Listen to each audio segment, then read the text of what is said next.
Welcome to my channel कहानियाँ कुछ सच्ची कुछ अच्छी। महाराजा की यादगार सवारी। रात में ही मुझे बता दिया गया था कि गहरे समुद्र में किसी अज्ञात द्वीप पर मुझे ले जाने आदेश हुआ है। सुबह यहाँ से चलना है। मैं समझ गई थी कि मुझे कहाँ ले जाया जाएगा। नेताजी, जिसे युद्ध अपराधी घोषित किया गया, उन्हें सुरक्षित रूस भेजने में मदद करने और पति की हत्या के आरोप में मुझे यह सजा मिली। कोलकाता में जे.एन. घोष ने मेरी पैरवी की थी, लेकिन वे हार गए। सच तो यह है कि उन्हें बोलने का मौका ही नहीं दिया गया। जे.एन. घोष असफल रहा बेचारा, क्योंकि अंग्रेजों ने मेरी सजा के बारे में पहले ही तय करके रखा हुआ था। बंगाल की खाड़ी में कलकत्ते से लगभग 800 किलोमीटर दक्षिण में कई छोटे बड़े द्वीप हैं। इन द्वीपों में नारियल और हिरन खूब है, क्योंकि हिरन छोड़े गए, पर शेर, सिंह या चीते नहीं छोड़े गए, जो उनकी आबादी का नियंत्रण करते हैं। पूरा द्वीप पुंज प्राकृतिक बंदरगाह है। जब स्वतंत्रता संग्राम चालू था, मनुष्य के लिए न रहने योग्य स्थान नहीं था। यहाँ 8 महीने वर्षा होती है। उस नाते भयंकर वर्षा में अभ्यस्त लोग ही यहाँ बस सकते हैं। हुआ भी यही। भूतपूर्व कैदियों के वंशधरों के अलावा इन टापुओं में आजकल बंगालियों और तमिल भाषियों की प्रधानता है, पर यहाँ की आम भाषा हिंदी है। वर्षा का पानी बटोरकर एक विराट सरोवर में रखा जाता है। उसी को नल से द्वीपवासियों तक पहुंचाया जाता है। आंगी और जारवा 2 कबीलों के लोग यहाँ कभी रहते थे। वे लोग मछली मारने वाले तथा वीर धनुष से शिकार करने वाले वक्कलधारी अधनंगे लोग थे। अब वे आबादी से दूर रहते हैं, और यदि बस्तियों में एकाध कहीं होंगे तो वे कपड़े आदि पहनकर ऐसे घुल मिल गए हैं कि उन्हें पहचानना टेढ़ी खीर है। अब बहुत थोड़े आदिवासी रह गए हैं। इनकी आबादी घटने के कई कारण हैं। एक तो उनमें गुप्ता रोग बहुत फैले, जो अंग्रेजों की कामुकता की देन है। दूसरे, उनका शोषण भी बहुत हुआ। इस तरह उनका कुछ अवशेष मात्र रह गया। अंग्रेजों ने उनका सफाया कर दिया। यहाँ के जंगलों में कुछ आदिवासी हैं। अनुमान है कि उस इलाके में 800 आदिवासी हैं। आप पढ़ ही चुके हैं कि इन द्वीपों पर आजाद हिंद फौज ने तिरंगा लहरा दिया, लेकिन दुर्भाग्यवश 7 अक्टूबर 1945 की सुबह ब्रिगेडियर एजे सोलोमन की अगुवाई में south east Asian allied land force की 116 इंडियन इन्फेंट्री ब्रिगेड ने पोर्ट ब्लेयर को घेर लिया और 9 अक्टूबर 1945 को करीब 20,000 सशस्त्र जापानी सेना को समर्पण करने के लिए विवश होना पड़ा, और ये द्वीप पुनः पराधीन हो गए। और अब यही के लिए मैं 15 अक्टूबर 1945 को बंदी अवस्था में रवाना हुई। तो जहाज में जिस जगह माल इत्यादि लादा जाता है, उसी सबसे नीचे की तह में हम मनुष्यों को बेजान वस्तुओं की तरफ भरा गया था। 30 पर पैरों में बेड़ियां पड़ी थी और संगीन चढ़ाए हुए बंदूकधारी सिपाहियों का पहरा था।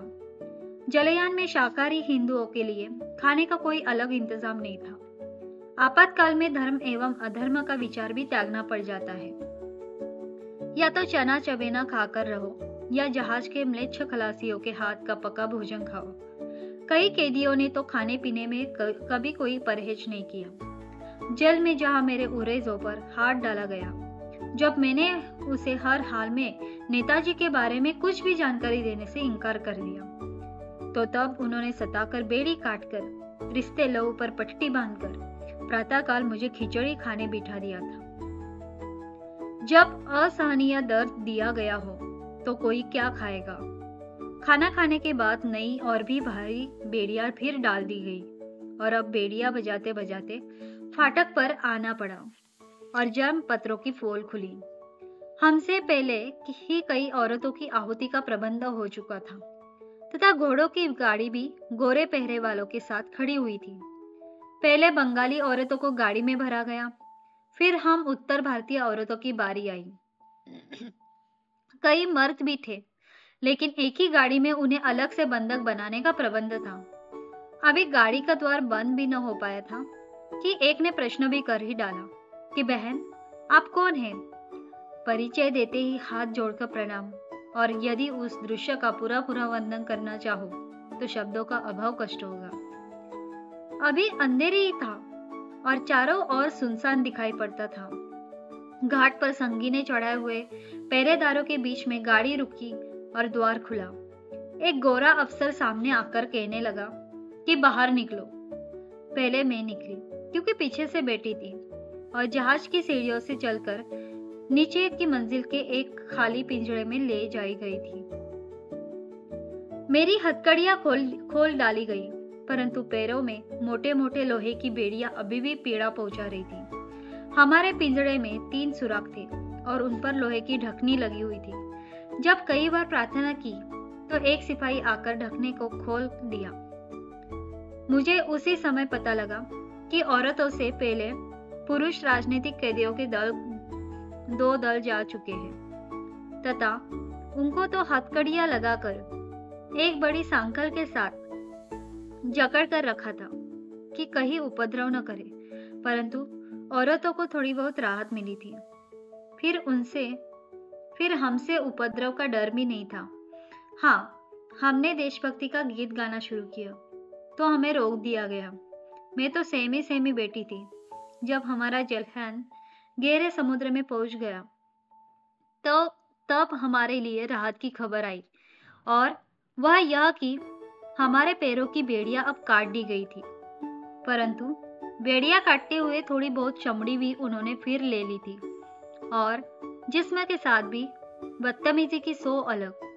हम औरतें तो उनके लिए जहाज में मनोरंजन का साधन हो गई थी। विरोध करने पर बेड़ियों के साथ सीधे आंख ही काटने की धमकी मिलती थी।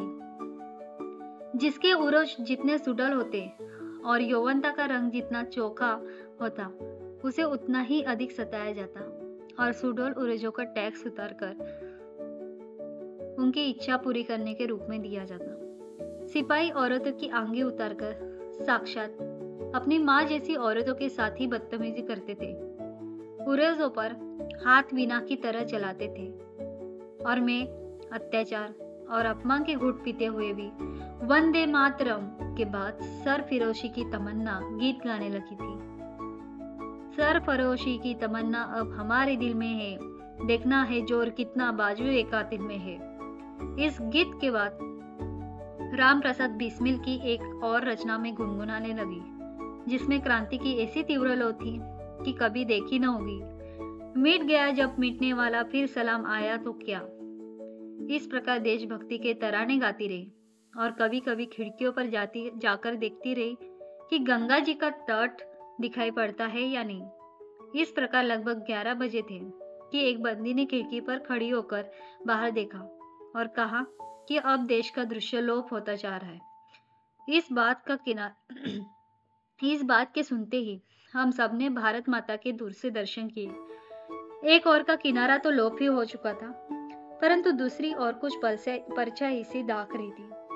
मन में एक असीम वेदना उठकर हृदय को दबा रही थी कि जिस जननी के लिए परिवार तथा प्रेम को धिक्कारा था, आज उसके दर्शन भी दुर्लभ होते जाते हैं।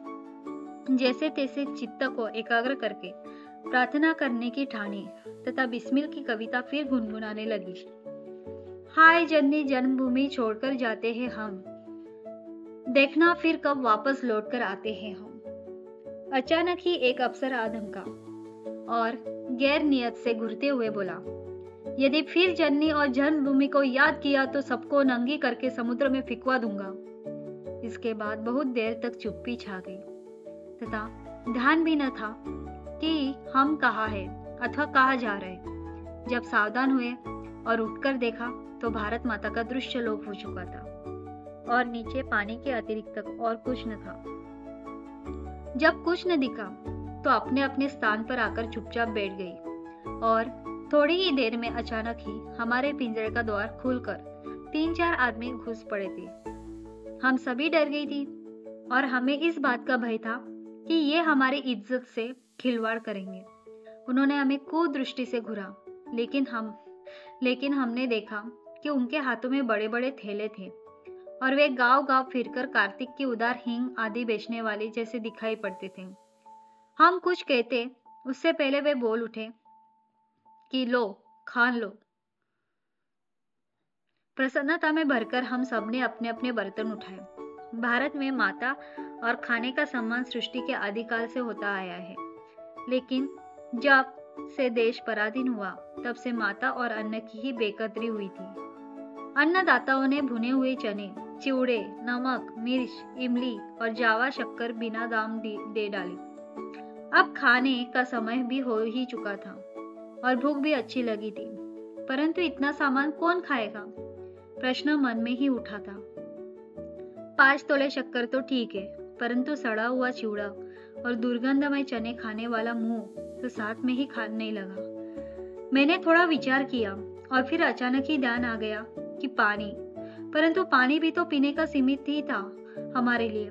फिर भी चिवड़े को धोया, परंतु वह तो वैसा ही बना रहा। शक्कर मिलाकर खाने की इच्छा करने वालों की शक्कर भी हाथ से गई और वे चिवड़ों की ओर देखते ही रह गए। इमली और नमक के पानी में मिलकर चनों ने थोड़ा सा बहुत हमारा साथ दिया और 2 निवाले पेट में चले गए। हमने अच्छा भोजन देने के लिए पहरेदार संतरी को कई बार कहा, कप्तान को बुलाओ, हमें ऐसा खाना नहीं खाना।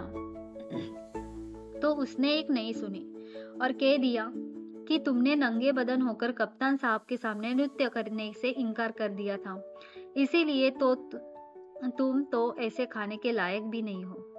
हम वेश्या नहीं है, राजनीतिक कैदी है हम, समझे? मैंने उन्हें जवाब दिया तो वह बोला, तुमने कप्तान की भूख शांत नहीं की तो वे तुम्हारी भूख शांत क्यों करेंगे? अंत में थक थकाकर बैठ जाना ही अच्छी नीति प्रतीत हुई। यह भी निश्चय कर लिया कि दूसरी बार ऐसा भोजन देने वालों को दूर ही से प्रणाम कर लेने से काम बन जाएगा। अगले दिन एक महिला बंदी ने मुझसे कहा, दीदी मेरे चने भी ले लीजिए यदि आप शाकाहारी है तो। 3 मुट्ठी चनों से क्या होगा मेरा? तब पुलिस के एक मुसलमान हवलदार ने कहा, माई आप हम लोगों के हाथ का पका खाओ तो हम दे सकते हैं। धन्यवाद कहते हुए फिर मैंने अपने दिल की बात ही कह दी। तुम जैसे मुसलमानों में कुछ सहज सहानुभूति होती है, पर साथ ही परोक्ष में भात खिलाकर हिंदू की जाति नष्ट करने की इच्छा भी काम करती है तुम्हारे अंदर। आप तो इल्जाम लगाने लगी हम पर। मैंने तो सच्चाई बयान की है। मैंने कहा, अच्छी बात है, दे दीजिए। आप अपने हाथ का पका खाना, हमारी आर्य जाति इतनी पक्की है कि आपके हाथ का खाने से वह खत्म नहीं होने की। वहीं पर एक नेपाली हवलदार भी मंडरा रहा था। उसने सोचा कि भूख के मारे में बावली होकर परलोक को तिलांजलि दे रही है, इसलिए उसने भी अपना भात देना चाहा। अब मैंने बिना किसी विवाद के उनसे भात ले लिया, इस शर्त पर कि वे नेताजी के बारे में कुछ भी सवाल मुझसे नहीं करेंगे। धरती से दूर होते हुए जब महाराजा जहाज ने गहरे समुद्र में दौड़ लगाई, मैं लोटपोट होने लगी। पेट में से चना और चिवड़ा भी लगता आया और मुझे उल्टियां होने लगी। तभी एक संतरी ने मेरा मजाक बनाया, हमें तो पता ही नहीं चला कि तुम कब पेट से हो गई। कौन है तुम्हारा यार? हम भी तो जाने उस खुशनसीब का नाम। हरामी डॉक्टर को बुला, मैंने कहा। मेरे प्राण निकलने वाले हैं। तो क्या होगा, मर जाओगी तो एक सवारी कम हो जाएगी और उठाकर लाश को समुद्र में फेंक देंगे। तुम्हारा कौन सा राजनीतिक बंदी का रिकॉर्ड बना रखा है कि तुम्हें ससुराल ले जाया जा रहा है? किसी ने एक न सुनी। जब हालत बहुत खराब हो गई तो लाइम जूस मेरे लिए लाया गया, तब जाकर थोड़ी राहत मिली। परंतु इस संकट में क्षण में मेरे साथ मेरे एक ओंकार के सिवाय बाकी अन्य तो शैतान ही थे। लाइम जूस से तो राहत मिल गई थी, लेकिन एक नई आफत और आ गई थी। दरअसल जिस पिंजरे में मैं बंद थी उसमें लकड़ी के 2 पीपे भी रखे हुए थे तथा उन्हीं में शौचादि से निवृत्त होना पड़ता था। अब उन पीपों की दुर्गंध और कई की महक अपना रंग दिखाने लगी थी। अब तो उन पहरे वाले सिपाहियों का भी बुरा हाल था जो हमारा अपमान कर रहे थे। पहली बार उनमें से एक तो कहने लगा कि मैं तो पहली बार ही महाराजा की ड्यूटी पर आया हूँ। मुझे पता होता कि ऐसा होगा तो मैं अंग्रेजों की नौकरी कभी न करता। नौकरी नहीं, गुलामी, मैंने उससे कहा। तुम गुलामी कर रहे हो अंग्रेजों की। और मैं तुम जैसे करोड़ों लोगों को गुलामी से मुक्त कराने की लड़ाई लड़ रही हूँ, फिर भी तुम हमें। अब तो वह पहरेदार झुक गया था और नरम पड़ते हुए बोला, बहन जी, मुझे तो माफ करना, बहुत बड़ा दिल है आपका, आप तो साक्षात देवी है। हमने आपके साथ कितना बुरा भला किया, लेकिन आपने कभी हमें बद्दुआ नहीं दी। बद्दुआ दी तो बस अंग्रेजों को ही। वे भी अब अपना दुखड़ा रोने लगे थे। वैसे नजारा कुछ ऐसा हो गया था कि हर कोई अपने आप से ही परेशान हो उठा था, और ऐसे ही सूर्य कब उग आया किसी को पता ही नहीं चला। पीड़ा और दुख में भी सूर्योदय देखने की झक मुझ पर सवार हुई तो ललाई की पहली छटा देखते ही उठ बैठी। एकाएक मैंने देखा कि एक ज्योतिपिंड समुद्र से धीरे धीरे उठ रहा है। चारों दिशाओं में अथाह पानी और पानी, अनंत का आभास कुछ मिलने लगा। एक तरफ सूर्योदय हो रहा है और दूसरी तरफ अनंत मानव मूर्त होकर दर्शनीय हो रहा है। मानव ज्ञान और कर्म का मिलन हो रहा है, भक्ति और योग का सामंजस्य हो रहा हो। समुद्र के बीच सूर्योदय के समय एकमात्र विचित्र बात मैंने यह देखी थी कि अचानक वह ज्योतिपिंड जो अभी तक वृत्ताकार पानी पर दिखाई दे रहा था, एकाएक पानी से उछलकर अलग हो गया। सूरज आकाश में लाल गोला बनकर चमका और मुझे एहसास करा दिया कि सूर्य जिस प्रकार समुद्र के जल से निकलकर गगन को छू गया है, हमें भी ऐसा ही कुछ करना है, तभी हमारा देश स्वाधीन हो सकेगा। अब धीरे धीरे समुद्री द्वीपों पर झोपड़ियां दिखाई पड़ने लगी। अर्धनग्न माझी नाव खेते मछलियां पकड़ते दिखाई पड़े। इस पर तो मुझे आश्चर्य हुआ कि निर्जन द्वीपों में कैदियों को पहनने को कपड़े भी मिलते हैं, क्योंकि कलकत्ता में तो मुझे बताया गया था कि नेताजी का पता नहीं बताया तो समुद्र के किसी अज्ञात टापू पर नंगी करके फेंक दिया जाएगा। वे ऐसा कर सकते, यह मुझे यकीन था। वैसे अंग्रेजी ने हमारे लोगों के साथ तो उन जापानियों ने भी ऐसा ही किया, जिन्होंने हमें आजाद हिंद फौज बनाने में मदद की। पीठ में छुरा तो उन्होंने भी भोग दिया था। जब ब्रिटेन के बम वर्षक विमानों ने श्रीलंका से उड़ान भरकर जापानी जहाजों को बुरी तरह ध्वस्त करना प्रारंभ कर दिया था, तो तब जापानियों को उनके अधीन पराधीन हुए समुद्री द्वीपों के भारतवासियों पर जासूसी का संदेह हुआ। परिणाम था हजारों भारतीयों को कैदी बनाकर कारागृह में डाल दिया गया। जब ब्रिटेन के दबाव और खाद्यान्न संकट से भूखमरी फैलने लगी, तब तिलमिलाते जापानियों ने अपनी जान बचाने के उद्देश्य से हेवलॉक के समुद्र में दिल दहलाने वाली खौफनाक घटना के अंजाम को दिया। जापानियों ने 3 जहाजों में 700 से ज्यादा भारतीयों को भरकर बंदूकों की बट से मार मारकर समुद्र में जिंदा फेंक दिया तथा उनके मुख्यालय रास द्वीप पर 44 भारतीयों को गोलियों से बुरी तरह भून डाला था। ब्रिटेन के सेनानियों ने जापानियों की धज्जियां बिखेरने के पश्चात उन्हें वहां से भगाकर पुनः अंडमान पर कब्जा कर लिया। इसी बीच अमेरिका द्वारा जापान के हिरोशिमा और नागासाकी शहरों पर किए जाने वाले परमाणु बम विस्फोट से संपूर्ण विश्व थर्रा उठा। करोड़ों मानव और जीव जगत का नरसंहार होने के पश्चात विश्व संधि से युद्ध विराम हुआ। तभी ब्रिटेन ने भी उनके द्वारा गुनाहगारों को बंदी बनाने के पीनल कोड अधिनियम को वापस ले लिया और समस्त भारतीय बंदियों को पराधीन जीवन की दास्ता से मुक्त कर दिया। लाल किले में चले मुकदमे से आजाद हिंद के सिपाहियों को भी मुक्त कर दिया गया। लेकिन मेरा क्या कसूर था? मुझे दिल्ली क्यों नहीं ले जाया गया? मेरा मुकदमा लाल किले में क्यों नहीं चला? क्यों मुझे पहले कलकत्ता में बंदी रखा गया? और जब मैंने उनके मन मुताबिक बयान नहीं दिए, नेताजी के बारे में जबान नहीं खोली, तो मुझे समुद्र के किसी निर्जन द्वीप पर लाकर छोड़ने या अथवा यातना स्तर पर क्यों ले जाया जा रहा था? यह मेरी समझ से परे था।